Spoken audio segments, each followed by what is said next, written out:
सोम प्रदोष व्रत कथा एवं व्रत की पूजा विधि। प्रदोष व्रत भगवान शिव तथा माता पार्वती को समर्पित है। इस दिन प्रदोष काल में पूजा करने का विशेष महत्व होता है। प्रदोष व्रत के दिन प्रातः काल जल्दी उठकर स्नानादि से निवृत्त होकर व्रत का संकल्प लें। उसके बाद शिव जी का ध्यान करें। पूजा करने के लिए पूजा स्थल को गंगाजल या स्वच्छ जल से साफ करके पवित्र कर लें। काष्ठ की छोटी चौकी पर पीला या लाल वस्त्र बिछाकर शिव जी तथा मां पार्वती की प्रतिमा या चित्र स्थापित करें।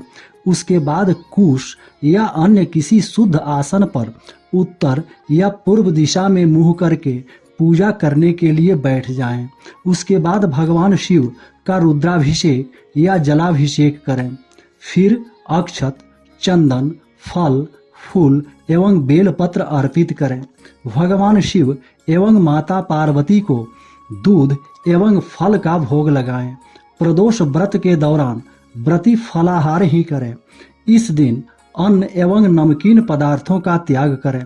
यदि हो सके तो किसी शिव मंदिर में जाकर शिवलिंग पर जल चढ़ाएं एवं फूल, बेलपत्र और फल अर्पित करें। शाम के समय प्रदोष काल में दोबारा भगवान शिव की पूजा करें। पूजा करने के बाद प्रदोष व्रत की कथा जरूर सुनें। उसके बाद आरती करके भगवान शिव को पुनः भोग अर्पित करें।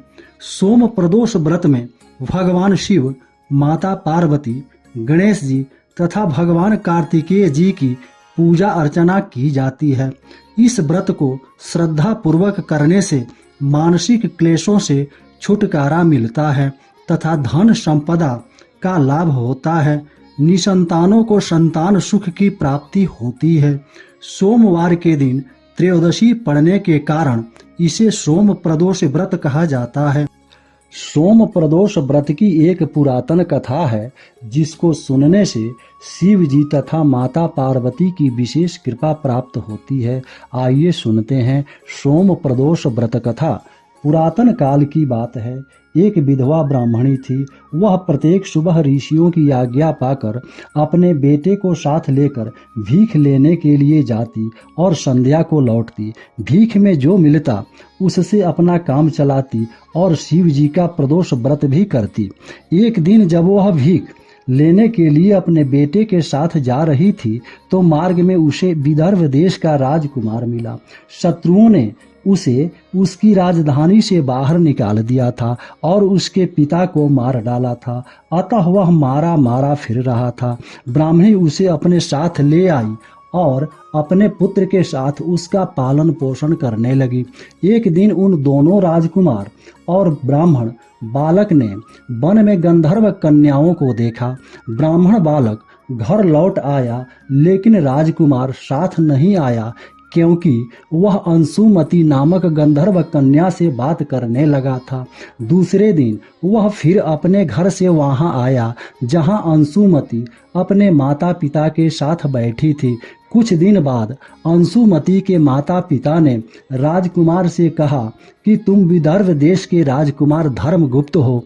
हम श्री शंकर जी की आज्ञा से अपनी बेटी अंशुमती का विवाह तुम्हारे साथ कर देते हैं। राजकुमार धर्मगुप्त का विवाह अंशुमती के साथ हो गया।